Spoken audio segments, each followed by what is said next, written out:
What if the most badass movie car ever built was never supposed to exist? What if the studio stole it from Chrysler's secret vault? What if only one was real and the rest were fiberglass fakes? This isn't just a movie prop. It's a machine built on deception, corporate theft, and Italian supercar engineering. The 1986 Dodge M4S Turbo Interceptor hides truths that'll shock even hardcore car enthusiasts. Number 20. The car was a stolen Chrysler concept that wasn't supposed to leave the garage.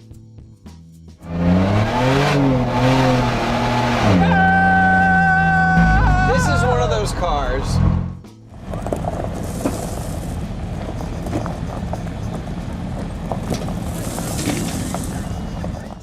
Here's something that'll blow your mind. The Dodge M4S Turbo Interceptor wasn't designed for movies or public roads.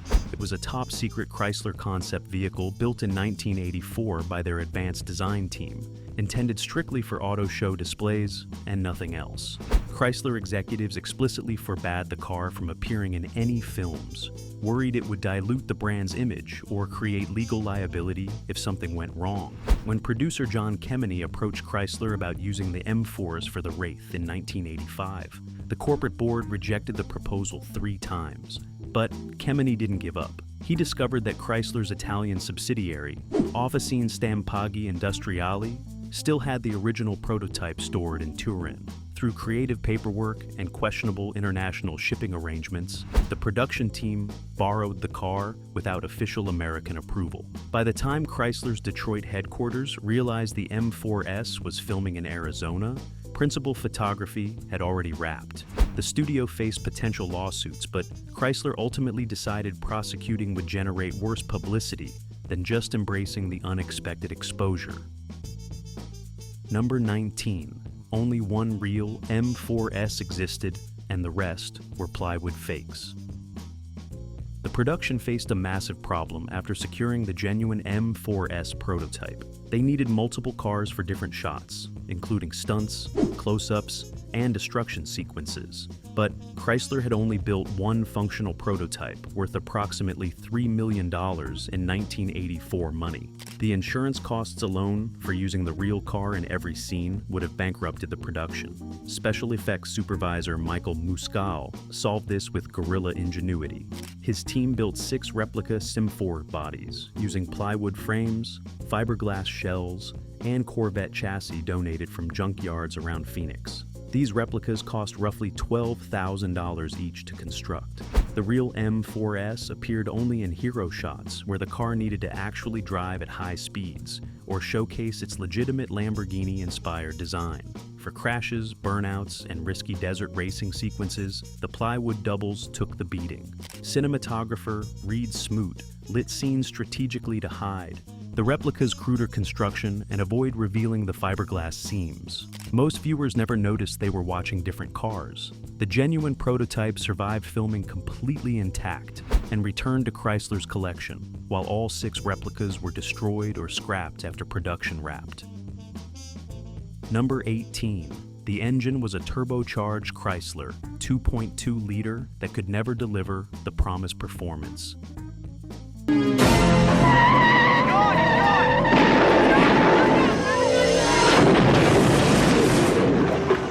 Dodge marketed the M4S concept with outrageous performance claims that turned out to be complete fiction. The promotional materials promised a mid-mounted turbocharged 2.2-liter 4-cylinder engine, producing 440 horsepower, capable of rocketing from 0 to 60 in under 3 seconds, with a top speed exceeding 200 miles per hour. These numbers would have made it competitive with Ferrari and Lamborghini supercars of the era. Reality was disappointingly different. The actual prototype used a modified Chrysler K-car engine with a turbocharger that generated barely 225 horsepower on a good day. During filming, the M4S struggled to break 130 miles per hour, even on long Arizona straightaways. The turbocharged engine overheated constantly in the desert climate, requiring crew members to cool it down with ice packs between takes. For the film's high-speed sequences, director Mike Marvin used undercranked cameras and editing tricks to make the car appear faster than it actually performed. Sound designers added aggressive engine noises in post-production that bore no resemblance to the actual four-cylinder whine, creating the illusion of a screaming supercar that never existed in reality. Number 17. The car's designer never saw the movie and hated what they did to his creation. For some of us at Notre Dame to have this event here. And I was going to welcome you to the campus, and as this day is worn on, I realized Virgil Exner Jr., the legendary automotive designer who created the M4's prototype, learned about the Wraith's existence only after the film premiered in November 1986.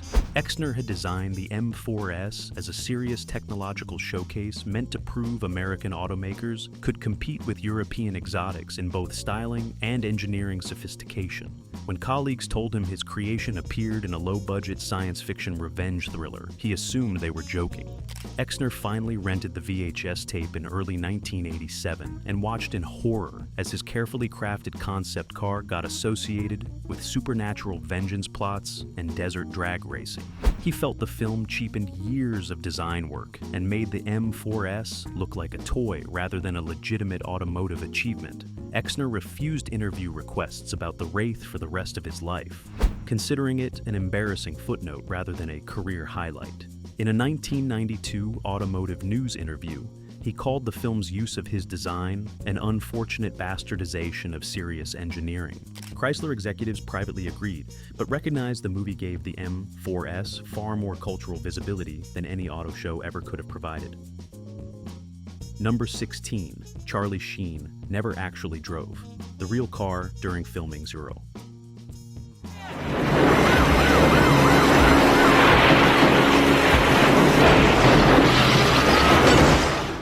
Despite playing the mysterious driver who pilots the M4S throughout the Wraith, Charlie Sheen spent exactly 0 minutes behind the wheel of the genuine Chrysler prototype. Insurance policies and studio liability concerns meant the real M4s could only be operated by certified stunt drivers with specialized training. Sheen's driving scenes used 3 different techniques to maintain the illusion. For interior shots showing his face, production designers built a stationary mock-up cockpit that never moved, using rear projection screens and shaking camera mounts to simulate motion. For medium shots showing the car with Sheen visible through windows, stunt coordinator Buddy Joe Hooker wore identical costumes and wigs while actually driving the replicas. For the rare scenes requiring both Sheen's face and genuine driving, the production used a camera car pulling the M4S on a concealed trailer rig, while Sheen sat in the passenger seat, pretending to steer a disconnected wheel. Director Mike Marvin later admitted this created continuity nightmares during editing, as Sheen's hand positions never matched the actual steering inputs needed for the turns and maneuvers shown on screen. Number 15. The iconic butterfly doors were manually operated pieces of junk that constantly failed.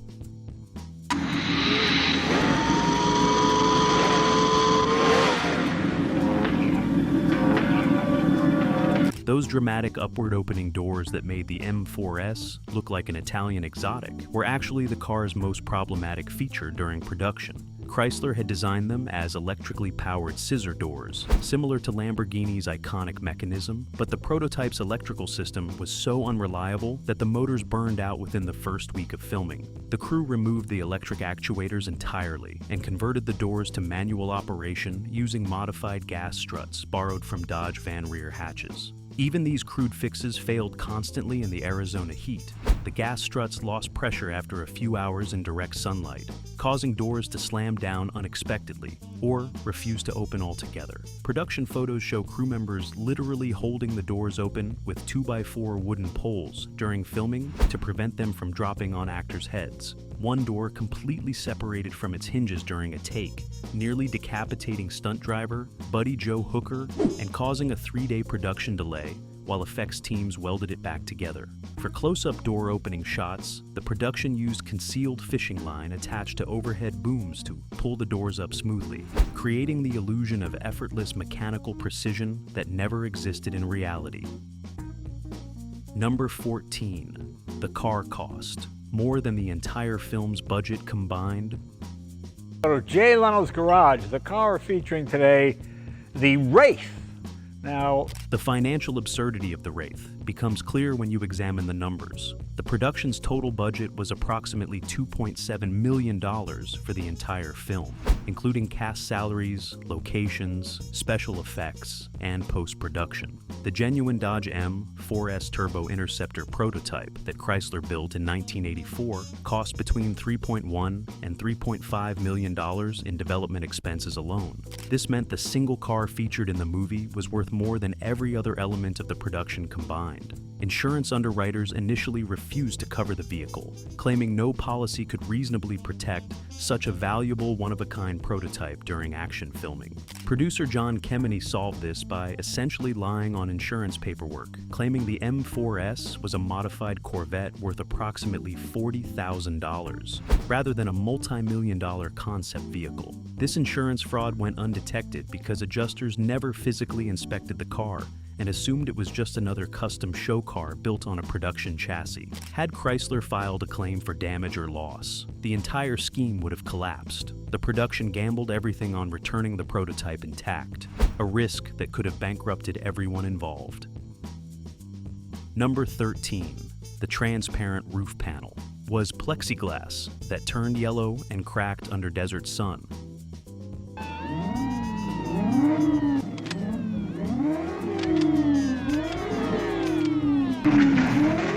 The M4S featured a distinctive transparent roof panel designed to showcase the car's futuristic interior and provide a dramatic visual element. Chrysler's original concept used specialized UV-resistant polycarbonate that could withstand temperature extremes and maintain optical clarity.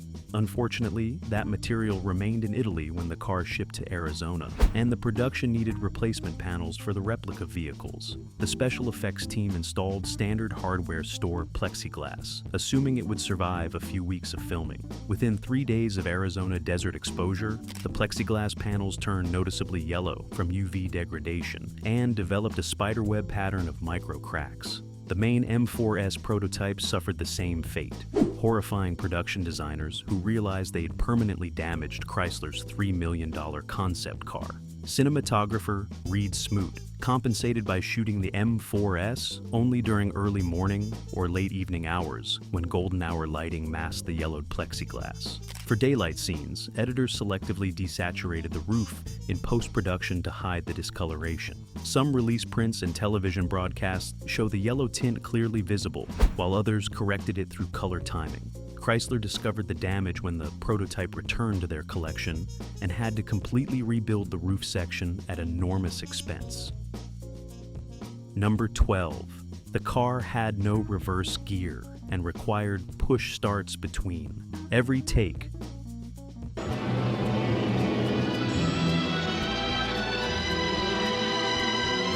The M4S prototype suffered from a catastrophically flawed transmission that made filming a logistical nightmare. Chrysler had equipped the concept with an experimental 5-speed manual transmission that theoretically included reverse functionality, but the mechanism never worked properly. The reverse gear physically existed, but wouldn't engage no matter how hard drivers manipulated the shifter. This meant every single time the M4S needed to back up even a few inches, the crew had to manually push the 3,000-pound vehicle. Production schedules accounted for this absurdity by allocating 8 crew members specifically designated as car pushers, whose only job involved repositioning the M4S between takes. The transmission problems extended beyond reverse. The clutch overheated so frequently that the car often stalled and refused to restart for 20 to 30 minutes. Rather than wait, crews pushed the M4S up to 15 miles per hour, while stunt drivers popped the clutch to bump start the engine, a technique that gradually destroyed what remained of the transmission's functionality. By the final week of filming, the M4S required push starting even for straightforward driving scenes. Some wide shots in the finished film actually show crew members in the background running away after pushing the car into frame. Number 11. The interior was literally stolen from a Maserati and Lamborghini parts bin.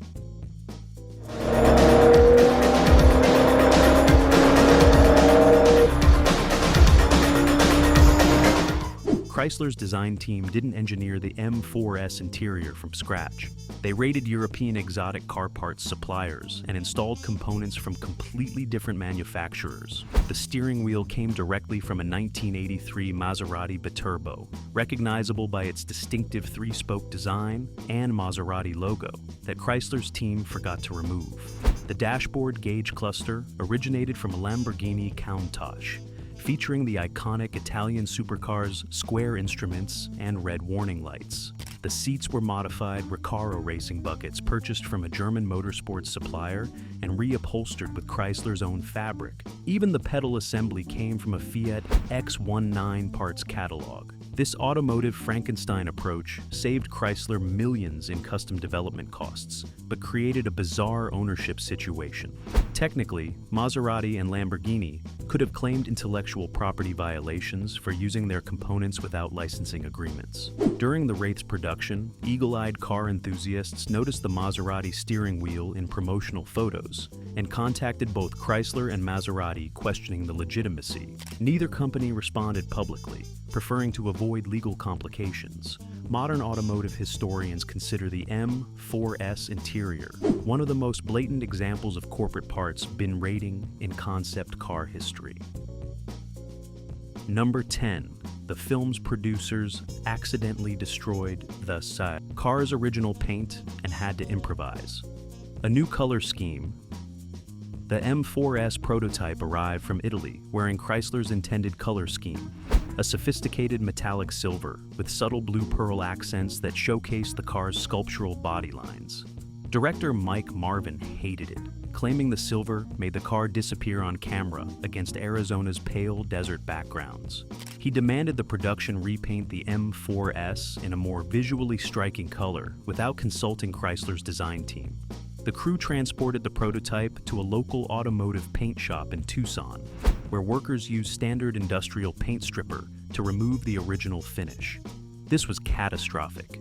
Chrysler had applied a specialized multi-stage paint process developed specifically for concept cars, involving hand-laid color coats and clear coat that couldn't be replicated outside their Turin facility.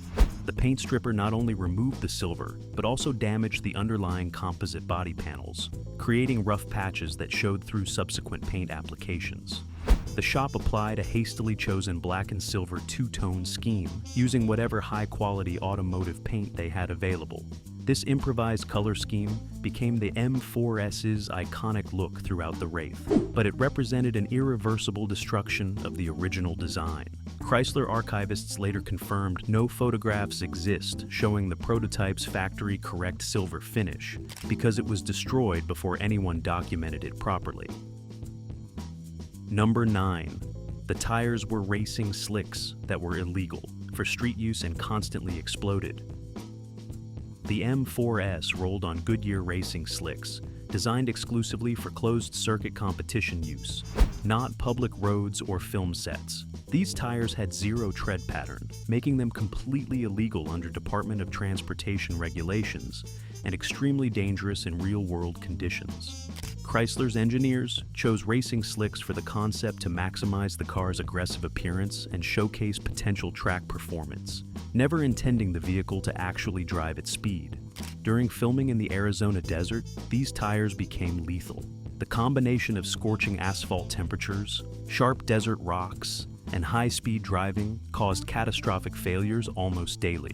The M4S suffered 17 documented tire blowouts during the 6-week principal photography schedule. One blowout at 90 miles per hour nearly killed stunt driver Buddy Joe Hooker when the car spun into a ditch, demolishing one of the fiberglass replicas. The production burned through 42 racing slicks total at $700 each, adding nearly $30,000 to the budget for tires alone. For safety, the crew eventually filled the tires with foam inserts that prevented complete deflation during blowouts but made the car handle like a shopping cart. Most driving, shots showing smooth, controlled movement were filmed at speeds well below 30 miles per hour, despite appearing much faster on screen. Number 8. Charlie Sheen and Nick Cassavetes got into a fistfight over who got to keep the steering wheel after production. When principal photography wrapped in October 1986, both Charlie Sheen and Nick Cassavetes wanted souvenirs from the production. Specifically, both actors demanded the Maserati steering wheel from the M4S as a trophy. Producer John Kemeny initially promised it to Sheen as the film's lead, but Cassavetes argued his character, Packard Wash, had more screen time with the car during racing sequences and therefore deserved it. The disagreement escalated during the wrap party at a Tucson hotel when Cassavetes, emboldened by several drinks, confronted Sheen directly. Witnesses reported the argument turned physical, with both actors exchanging punches before crew members separated them. Director Mike Marvin solved the problem the next morning by announcing neither actor could have the steering wheel because it technically belonged to Maserati and needed to return with the car to Chrysler's collection. Both actors threatened to walk from post-production ADR sessions until Marvin commissioned a prop house to create 2 replica steering wheels cast from molds of the original. These fake wheels cost the production an additional $6,000, but prevented a complete mutiny. Sheen's replica disappeared years ago, but Cassavetes still owns his replica steering wheel and occasionally displays it at automotive events. Number 7. The car's exhaust system melted.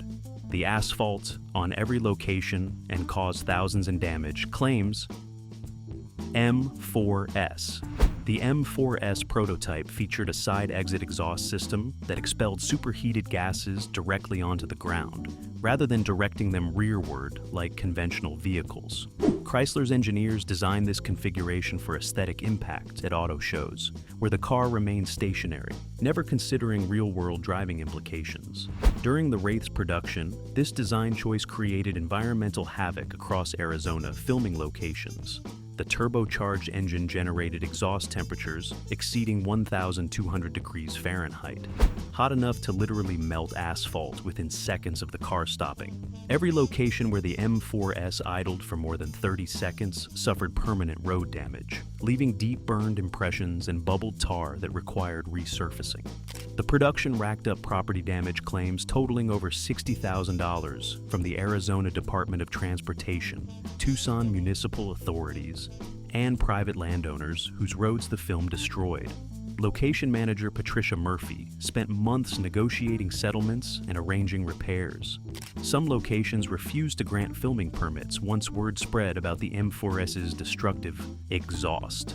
The crew eventually fabricated heat shields from sheet metal that deflected exhaust away from pavement, but these shields vibrated loose constantly and created horrendous rattling noises that sound mixers had to eliminate in post-production. Several wide shots in the finished film show visible exhaust damage and melted asphalt patterns that editors couldn't remove. Number 6. Clint Howard refused to film his scenes near the car because he claimed it was cursed. Actor Clint Howard, who played Rughead in the Wraith, developed an irrational fear of the M4S after a series of bizarre incidents during production. On his first day filming, a tire blowout sent the car spinning within 15 feet of where Howard stood, watching between takes. 2 days later, one of the butterfly doors malfunctioned and nearly struck him during a scene transition.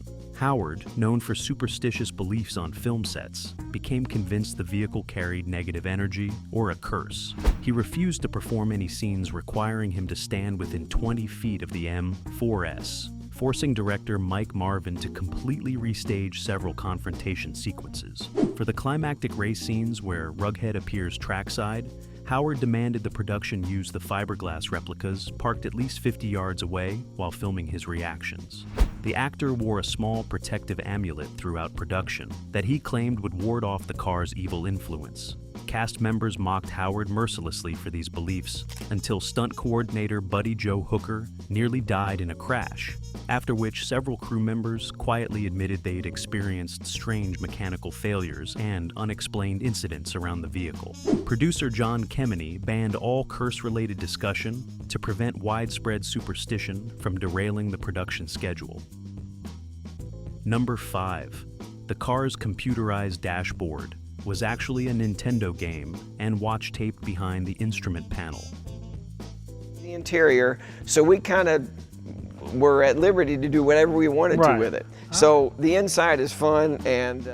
Chrysler's promotional materials claimed the M-Force featured an advanced computerized dashboard with digital readouts displaying speed, engine parameters, and navigation data. In reality, the concept car's electronics never functioned properly, and the dashboard was mostly non-operational. During filming, director Mike Marvin wanted glowing digital displays visible in interior shots to enhance the car's futuristic appearance. The special effects team had no budget for custom electronics, so practical effects artist Michael Muskell bought 6 Nintendo Game & Watch handheld gaming devices from a Tucson toy store for $19 each. These primitive LCD games from 1981 featured simple graphics and glowing screens. Muskell disassembled the Game & Watch units, removed their screens, and taped them behind the M4S's gauge cluster openings. He wired them to the car's 12-volt electrical system through voltage converters. Readouts visible in close-up dashboard shots are literally Mario jumping over barrels and other Game & Watch graphics that most viewers assumed were legitimate automotive displays. Sound designers added electronic beeping noises in post-production to suggest advanced computer systems. This ridiculous solution cost under $200 compared to the estimated $15,000 for actual custom digital gauges. And nobody noticed the deception for decades until a Wraith superfan identified the distinctive Nintendo graphics in high-definition screenshots. Number 4. The film's insurance company discovered the car's real value and tried to shut down production. Mid-filming, 3 weeks into the Wraith's production schedule, an insurance adjuster named Robert Kellerman visited the Arizona location to document equipment for a routine policy review. Kellerman was an automotive enthusiast who immediately recognized the M4S as Chrysler's famous $3 million concept vehicle rather than the $40,000 modified Corvette listed on insurance paperwork. He photographed the car extensively, documented its unique features, and reported the discrepancy to his home office in Los Angeles. The insurance company immediately sent producer John Kemeny a cease and desist letter threatening to void all production coverage and demanding production halt until proper insurance could be arranged at accurate values. This would have required an additional $1.2 million in premiums that the production couldn't afford. Kemeny's lawyer argued that since the car technically belonged to Chrysler's Italian subsidiary and was in the United States on the temporary import status, American insurance valuation standards didn't apply. This legal sophistry bought time while shooting continued. The insurance company eventually settled on revised coverage that classified the M4S as prototype vehicle with declared value not to exceed $500,000. Still fraudulent, but close enough that adjusters wouldn't investigate further. Producer Kemeny later admitted this insurance battle nearly killed the entire production. Number 3. The car's body panels were made from experimental composite material that started disintegrating in the Arizona heat. Chrysler constructed the M4S body using an experimental composite material called SMC, or sheet molding compound, which combined fiberglass, resin, and other proprietary ingredients designed to be lighter than steel but stronger than traditional fiberglass. This material worked perfectly in climate-controlled auto show environments, but had never been tested under extreme conditions.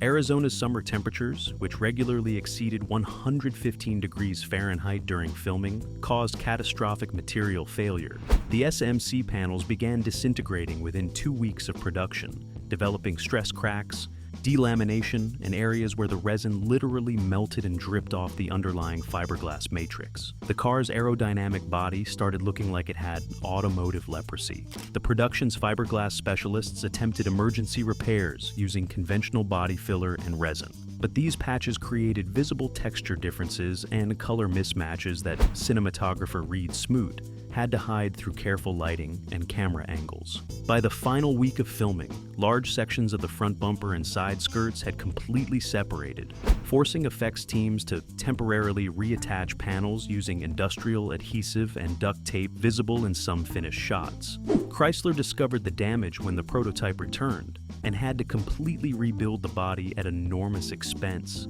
essentially creating a new car around the original chassis.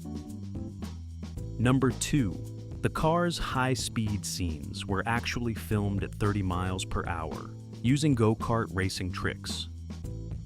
The The Wraith's most thrilling racing sequences, where the M4S appears to blast through desert roads at death-defying speeds, were elaborate illusions created using techniques borrowed from Go-kart cinematography. The M4S couldn't reliably exceed 90 miles per hour without mechanical failures, but these speeds looked pedestrian on camera. Cinematographer Reed Smoot solved this by mounting cameras extremely low to the ground, just inches above the asphalt, making 30-mile-per-hour driving appear dramatically faster due to proximity blur and exaggerated ground rush. The production used undercranked cameras running at 18 frames per second instead of the standard 24, which made playback appear faster when projected normally. Sound designers layered in audio from actual NASCAR races and Formula One events to create aggressive engine screams that bore no resemblance to the M4S's actual four-cylinder whine.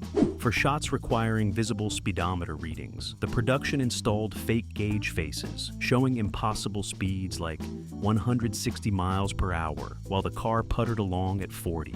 Wide shots showing the M4S passing other vehicles used those cars driving deliberately slowly, sometimes in reverse, to exaggerate speed differences. Every racing sequence in the Wraith represents elaborate movie magic, rather than genuine high-performance driving. Number 1. The original M4S prototype still exists and is worth over $7 million because of the movie M4S in Walter P. Chrysler Museum. Here's the fact that'll blow your mind more than anything else. Despite years of abuse, mechanical failures, unauthorized paint jobs, and structural damage, the genuine Dodge M4S Turbo Interceptor prototype survived the Wraith and still exists today. After returning from Arizona in late 1986, Chrysler restored the car at their Auburn Hills Design Center, correcting the production's damage and returning it to display condition. The M4S spent 2 decades in Chrysler's corporate collection before being transferred to the Walter P. Chrysler Museum in Auburn Hills, Michigan, where it remained until the museum closed in 2012. The car then disappeared from public view, leading to rumors it had been scrapped or sold to private collectors. In reality, Chrysler quietly moved the prototype to a secure storage facility in Detroit. In 2019, automotive historian Mike Spack confirmed the M4S still belonged to Chrysler's heritage collection. The Wraith's cult following transformed the car from an obscure concept into a pop culture icon worth far more than its original $3 million development cost. Automotive appraisers estimate the prototype's current value between $7 and $9 million, with much of that value derived entirely from the film's nostalgic appeal. Without the Wraith, the M4S would be a forgotten footnote. Because of the movie, it's automotive legend. Outrow 20, weird facts proving the M4S's journey from stolen concept to movie legend involved more chaos than anyone imagined. Which fact shocked you most? Drop your thoughts below. Smash that like button, subscribe for more movie vehicle deep dives, and remember, sometimes the best stories happen behind the camera.